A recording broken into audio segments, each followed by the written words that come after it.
We're back with Season 821, Episode 21, A Rockhoof in a Hard Place. This is the episode in which Rockhoof is back! I mean, he's always been back. He's trying really hard to find a job, and he fails miserably at it because he's old, and time's moving past him, and he's physically awkward, and it doesn't fit in, and he's ex-military. So, all those things kind of come in, but then they find a place for him so he doesn't have to commit suicide. The end.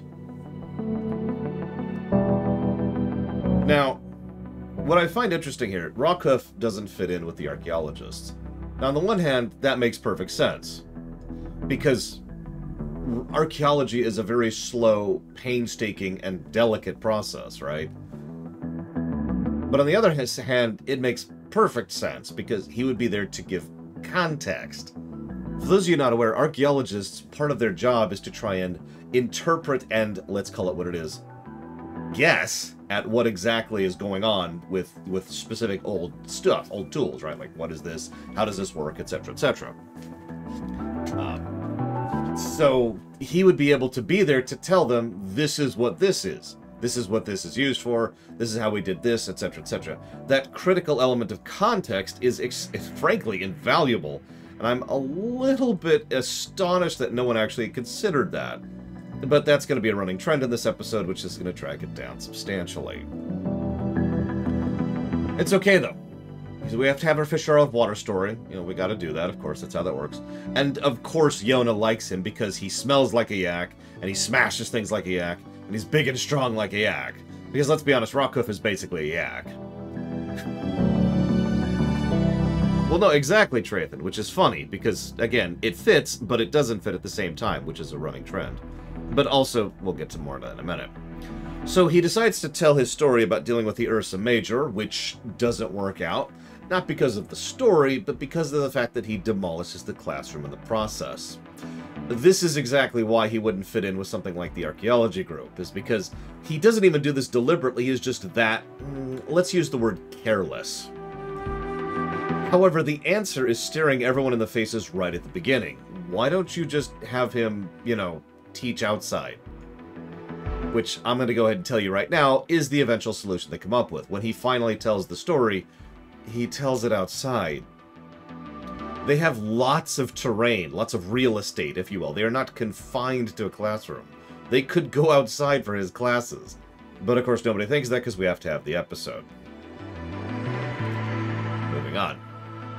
This then leads to them discussing this situation, how it's awful, and Yona is just so adorable in this episode. Oh my god.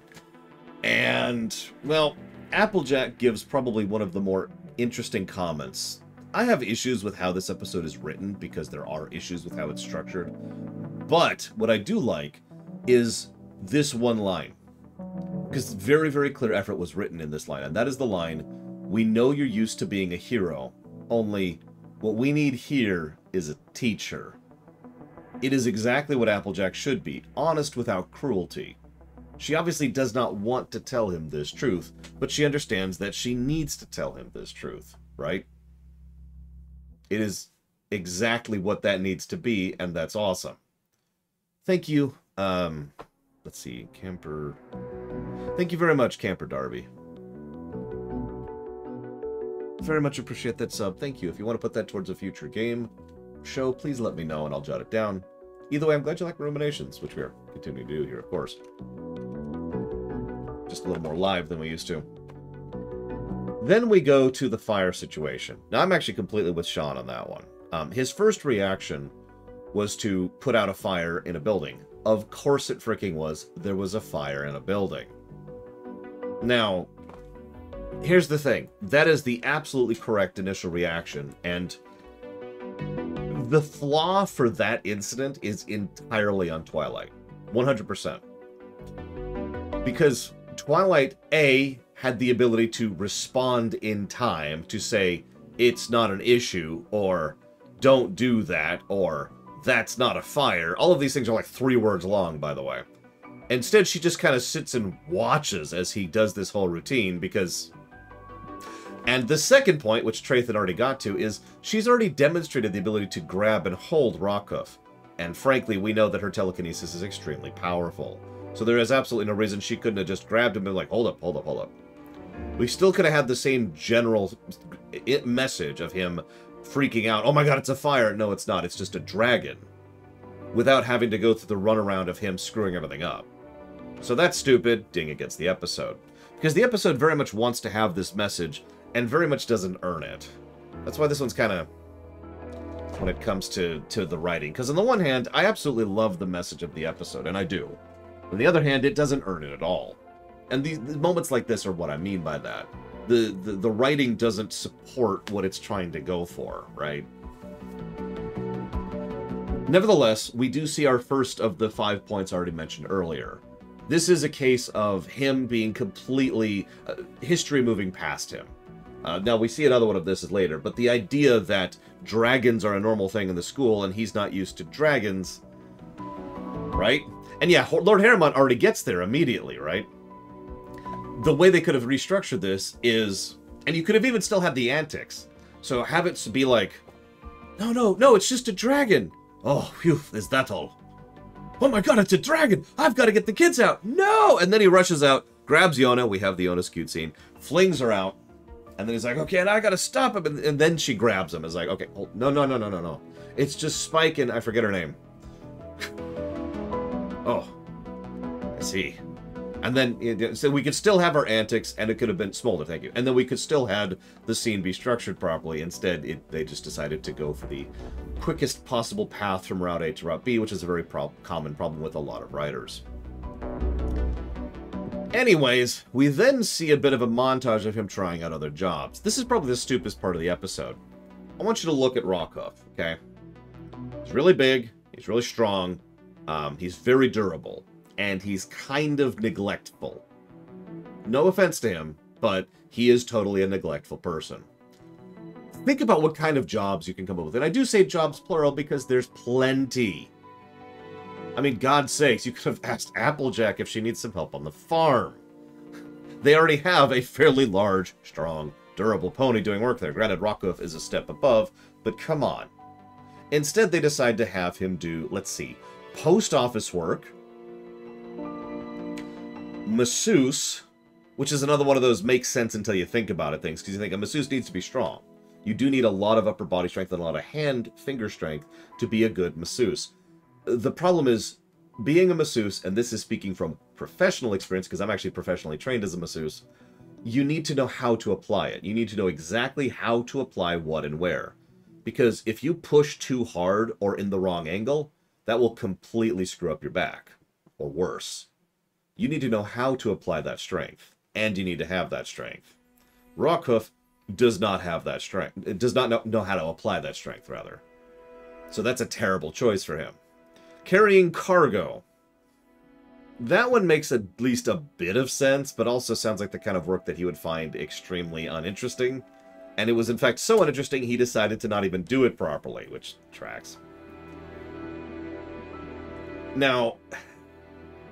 I've gotten negative comments before on this series as we've been covering it about how much I think that Equestria needs a military. I've said this a lot. I've gotten plenty of negative comments about it, and that's fine. I don't care. But what I do care about is, as I was in the middle of typing up my comments in my notes here about how Rockhoof could have been part of this elite response team force, not quite military. This is more special forces kind of a thing. We have this dilemma here. Go here to fix this dilemma, right? I mean, effectively what I'm referring to is a superhero. But a little bit more organized and a little bit more codified than that, right? We do have the main six, but they're busy teaching right now. This actually fits in multiple ways. Anyways, what's funny, though, is I was in the middle of typing this note up about this idea when we see that Flash Magnus has slid neatly into the existing military structure and is now personally the drill sergeant and, let's be honest, probably in charge of the local Royal Guard, which makes sense because the previous head of the Royal Guard's over at the Crystal Empire busy being a prince. That makes perfect sense, yeah? And yeah, maybe the Equestrian military might actually be worth the damn, with Flash actually trying to get them up to code, get them up to spec. That's cool. Then we have, hang on, what's the next one? Mistmane. Mistmane was next. This is kind of cool. She is using her skill and knowledge of botany to try and help tend the Crystal Empire. But she's not used to crystal flowers, so she's still learning it, okay? It's the same vocation, but a different application, which I want you to think about. Then, we cut on to Somnambula, who has become a motivational speaker.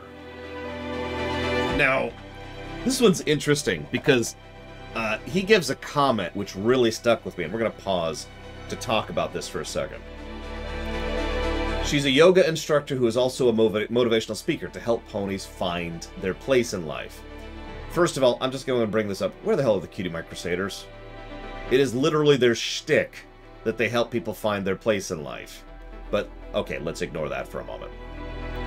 What I do want to mention is that she is using her tact, her stats, is actually what I'm going to go with. Her high charisma, her high wisdom, in a completely new format, something she's never done before, to help people find their place in life, which is awesome.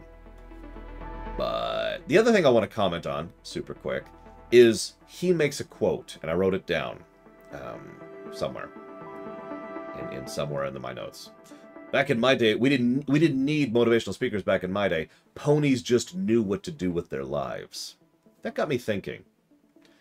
I think he's right. Because back in the day, they didn't have a complex society. They didn't have, let's be honest with ourselves, civilization. Back in the day, they had survival. We've talked about this a lot, actually, and virtually every time we cover the 1,000 years ago, it hits this exact same point over and over. Yeah, they just didn't have the options back then. You were probably getting food, or defending against threats, or restoring or taking care of the internal, and that's probably it. The survivalist lifestyle there, the tribe thing, meant that nobody really had a chance to choose where they belonged. It took 1,000 years of development and work to hit the point of civilization, aka the point at which you don't need to go out and do X or Y in order to exist anymore. Because the society is taken care of, the tribe is fine. So what do you do with your life? Now, I don't think this is a bad thing, because this does mirror real life in many ways. Because real life has the same thing.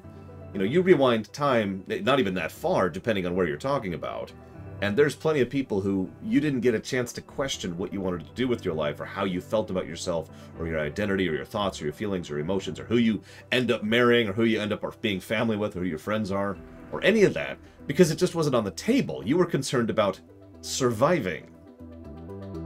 Forgive me for going off on this topic, but this is once again, this episode is brilliantly written, except when it's terribly written.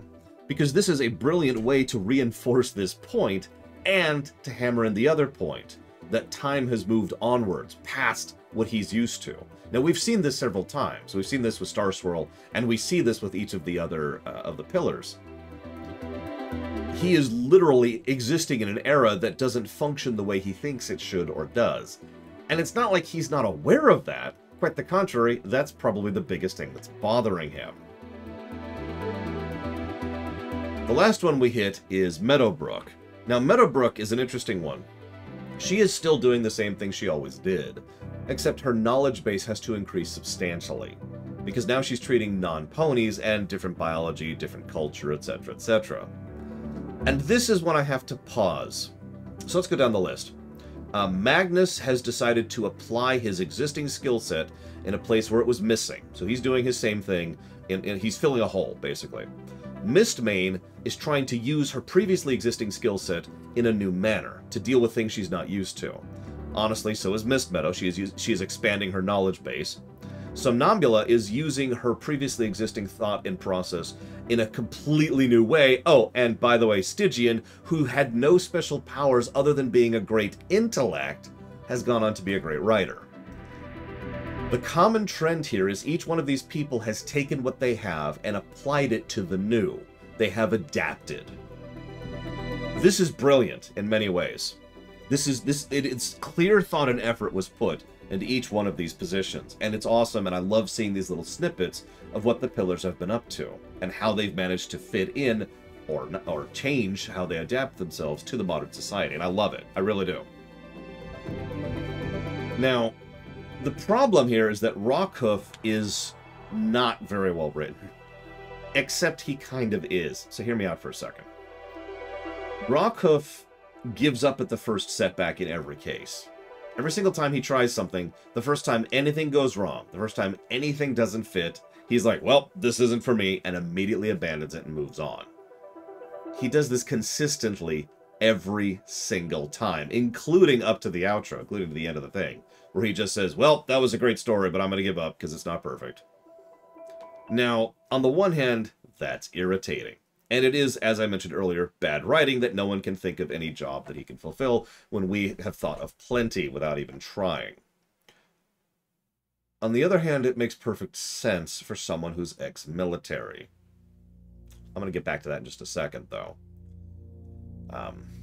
This leads to probably the most obvious and overt analogy. Now, we actually talked about this earlier. Yeah, Rambo. That is exactly right. This is the MLP version of Rambo. It's obviously a lot less horrible and a lot less violent because it's Equestria, but this is Rambo. Right down to the suicide, by the way. But hang on, let me build up to this, because we've noticed that so this episode hit several points. He doesn't fit in general. Now, that's something that a lot of people can comprehend, right? It's a thing a lot of people can find understandable and relatable. Not fitting in general. Now, this show has hit the not fitting in point several times. I mean, Maud, right? But then it also hits the fact that he's physically awkward. This is an interesting one that I did a little looking. I didn't see anyone commenting on this. The idea that he's a frickin' Clydesdale, gigantic pony, literally superhumanly strong, and I don't want to say he's awkward so much as he just doesn't manage his strength at all.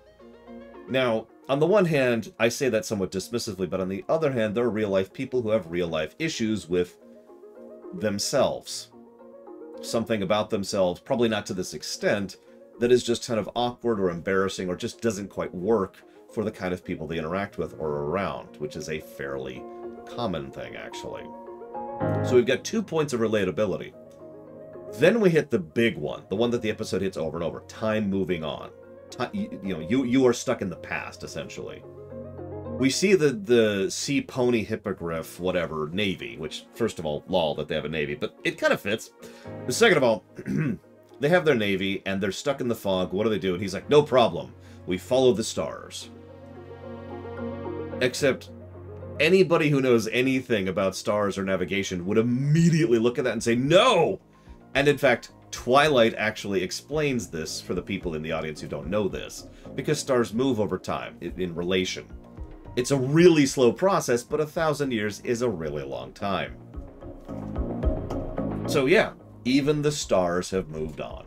Even the stars are no longer the same as they used to be. Like I said, this is the most of all of the analogies that they give about, being stuck in the past and time moving on past him.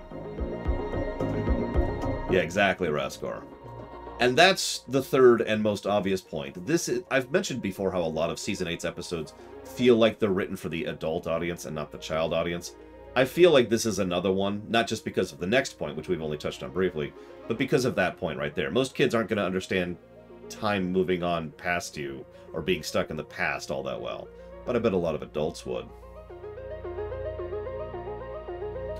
And yes, this is funny because literally today I was discussing how one of David Cage's biggest failings is he doesn't know how to use non-subtle allegory.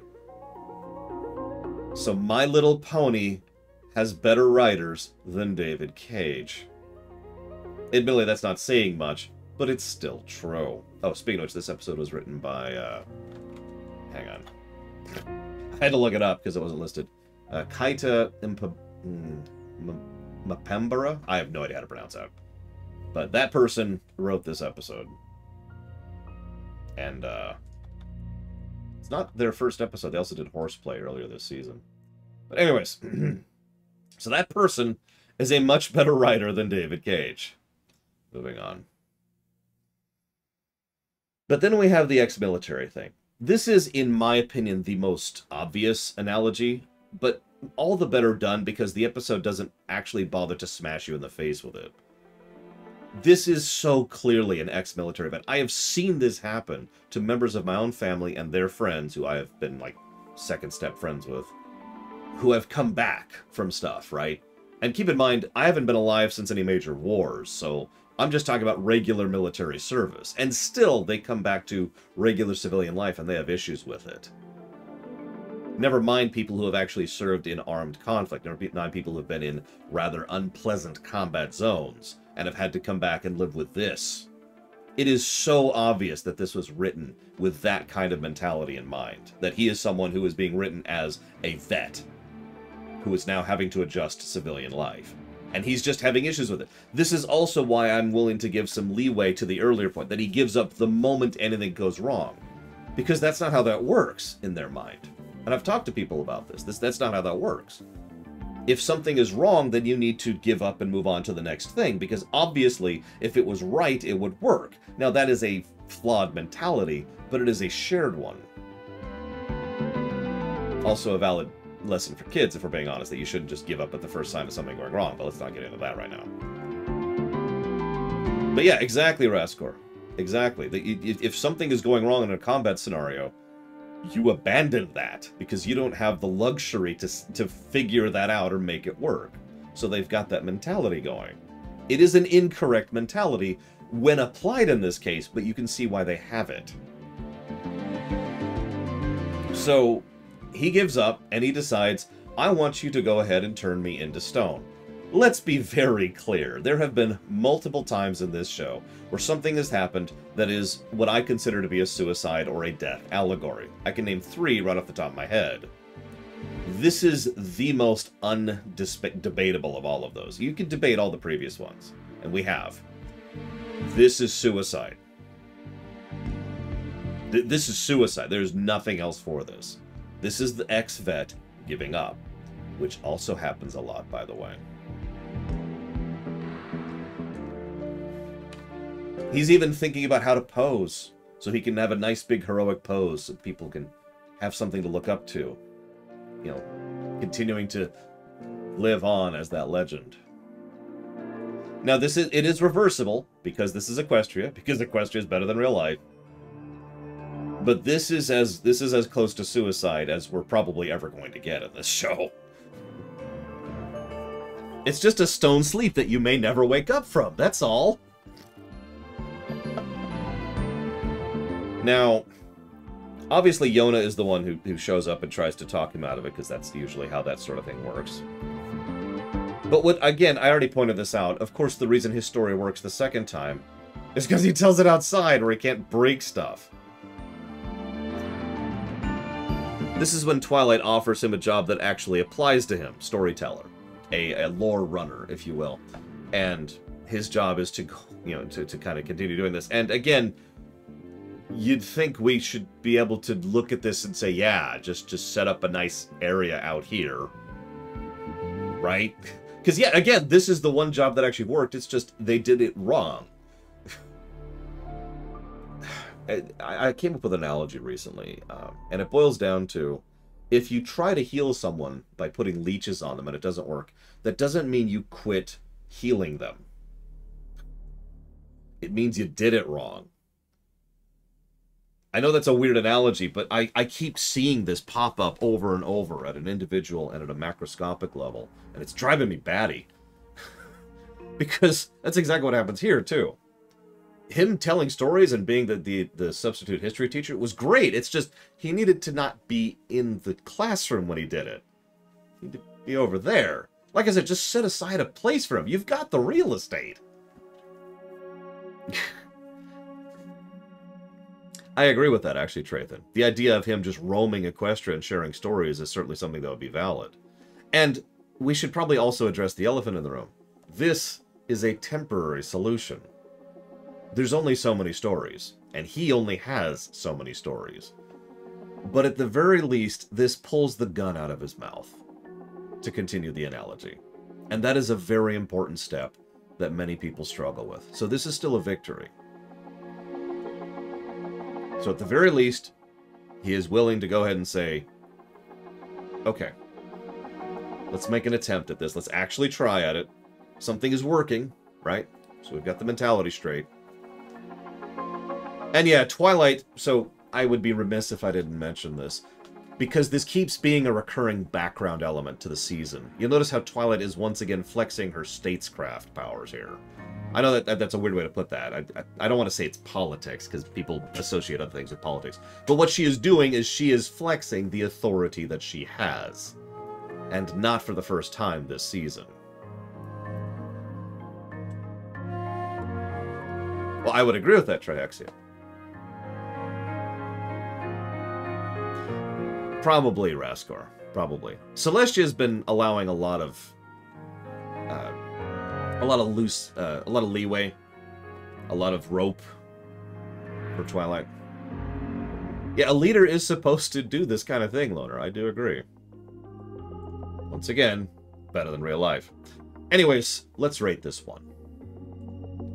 So I'm thinking straight purple.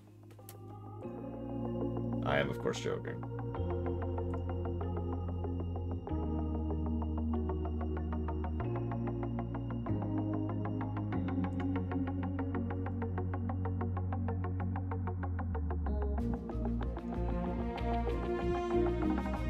See, here's the thing.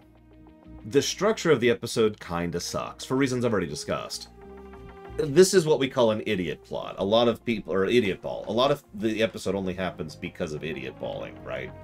Which is frustrating and does drag the episode down.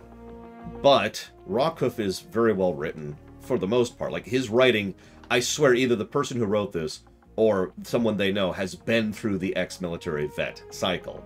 Like I said, I can see some of his dialogue being said by people I've known in real life. So, he is written pretty much spot on, flaws and all. And the message is great, and again, it hits multiple points. Not fitting in, physically awkward, lost in the past, ex-military. This is a good one. It's just, it's pulled down by a lot of because plot. I'm thinking above average is a good bit for this. Because I do think this is an above average episode. And yeah, we got to see the pillars. It's always nice to see the pillars. What's funny is in another suicide story that I'm rather fond of over on Voyager, it is also the child that talks the person down from suicide. Which makes sense. I mean, that stopped me once.